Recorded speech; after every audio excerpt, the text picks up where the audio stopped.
late in the 17th century, Peter Mikhailov went on a tour of the dockyards of Europe. He visited Holland and here in Deptford to seek work. But was he an ordinary carpenter? I think not, for here we have another tale of an unexpected royal. Welcome to Kentish Tales and Tales of Kent. More excellent stories of this quite wonderful county.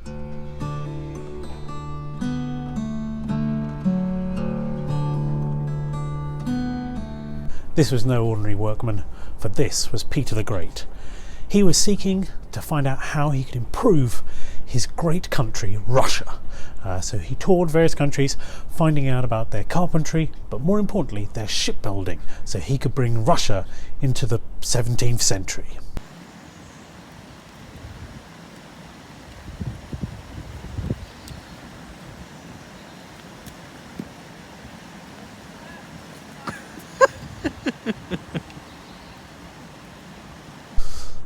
He hoped to travel the continent incognito. This was slightly problematic because he was 6'8" tall. And here he is, in his majestic self.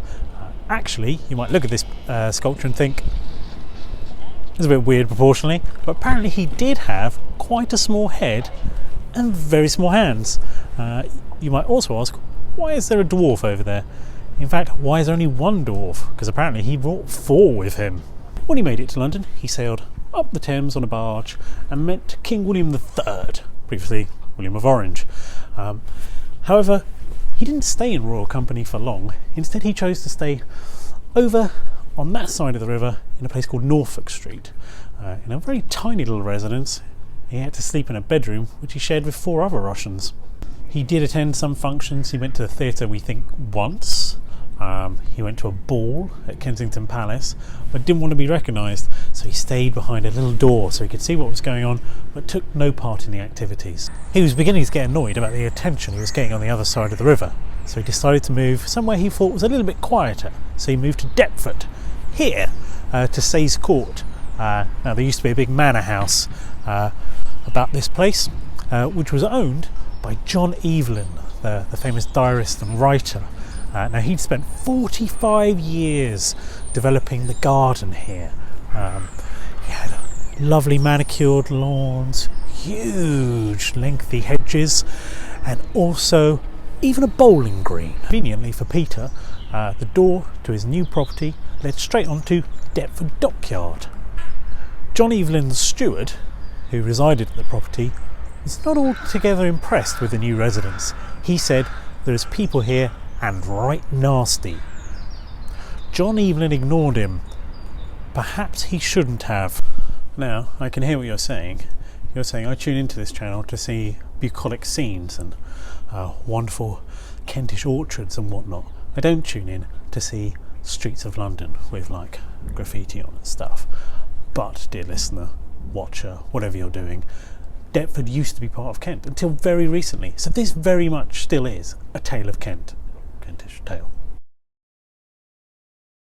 Peter used to like wandering up and down the streets of London. He'd stop in at a watchmaker's, purchased one, and spent hours with the man trying to figure out how it was all made and put together. He also bought a stuffed crocodile and a swordfish, which he'd never seen before, and sent them back to Russia. King William had said that he would create a new yacht for the Tsar, and he got a Peregrine Osborne, the Marquis of Carmarthen, to make it for him. Peter got on really well with the Marquis of Carmarthen. They both had a lot in common. They're both 25 and they both liked drinking loads.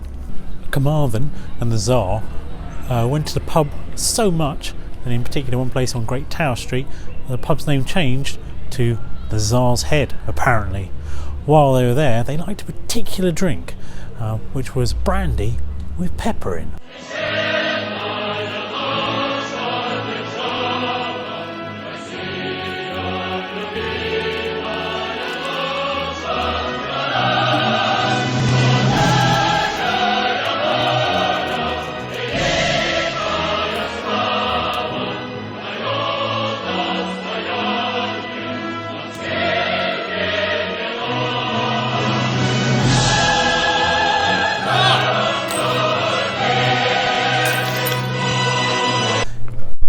strike a deal with Carmarthen to bring tobacco to Russia for the first time in a big way.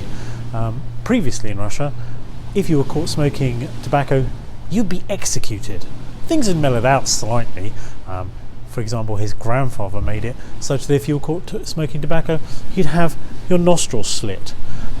Peter the Great thought this was all a bit primitive, so instead he made it legal. During his stay in London, he made another extra special friend, Letitia Cross, who became his mistress during his time here. When he left, he paid her off with 500 guineas, which she complained was far too little, and which he said was far too much. King William was beginning to wonder, was the Tsar ever going to go home? Peter the Great asked if he could have a carriage and horses. King William said no.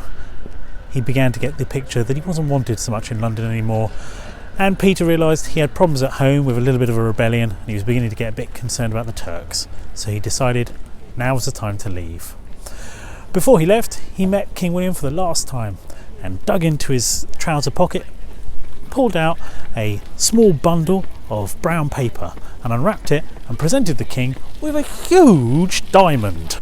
He made his way out of London via boat and stopped off at various places along the way, including Woolwich and Gravesend. Then he made it to the place that he'd wanted to visit the entire time he was in England, Chatham. He was ecstatic to visit the dockyard and see the great ships, the Triumph, the Britannia and the Duke, and he had lots of fun talking to all the carpenters. Then eventually he had to leave and got on his boat and headed back to Russia. When John Evelyn returned to his property, having let it out for 3 months, he found a scene of absolute disaster. His steward had been right. All of the paintings had looked as if they'd been shot at. All of the furniture had disappeared, presumably been burnt. He had to tear up all the floorboards, which had become so battered, stained with grease and ink, that they had to be removed. There was a hole in the wall to make it easier for Peter to get to the dockyard, because apparently the door wasn't easy enough. Evelyn brought in Sir Christopher Wren to calculate the level of damage that had been caused. He reckoned that it was amounting to about £350, which in today's money is £50,000. But what about the garden? The garden that John Evelyn had cultivated for 45 years. Well, if we look here, there is a mulberry tree, and it is said, and there's a plaque that says so, that this was planted by Peter the Great and grows here still.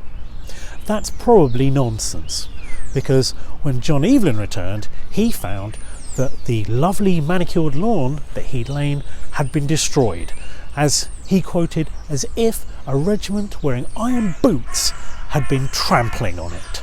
Not only that, he found his bowling green destroyed, and it looked as if somebody had been charging into his hedges. Apparently, the Russians had never seen wheelbarrows before, so one of their main hobbies was to put somebody in the barrow, and then the other person would charge into the nearest hedge at full pelt. This was apparently massively amusing. We should get some bottles of vodka. Hang on. Let's get some shots.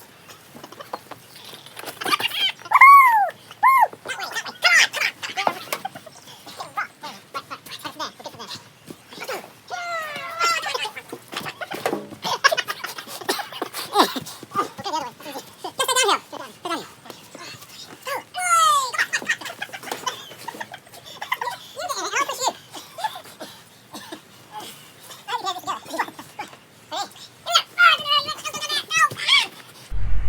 So the chances are Peter the Great did not plant this tree in a moment of horticultural pleasantness.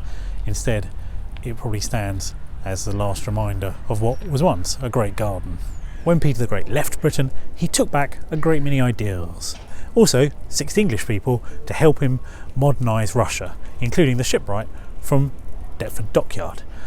His ideas meant that Russia soon had its very own powerful navy, which helped defeat the Swedes in the Baltic. He also brought some form of meritocracy to Russian politics. And famously, he insisted that everyone should shave off their beards. and if you didn't, you had to pay a heavy beard tax. When he was older, Peter the Great was heard to say that England was the best and most beautiful of all islands. If you've enjoyed this story and would like to hear more, perhaps you'd like to follow me on Facebook or Twitter. You can also find more about Peter the Great and his time in England on my website. There's a link below. If you've got any other time periods or people or places you'd like to see explored, then do pop them in the comments below. This has been Kentish Tales and Tales of Kent.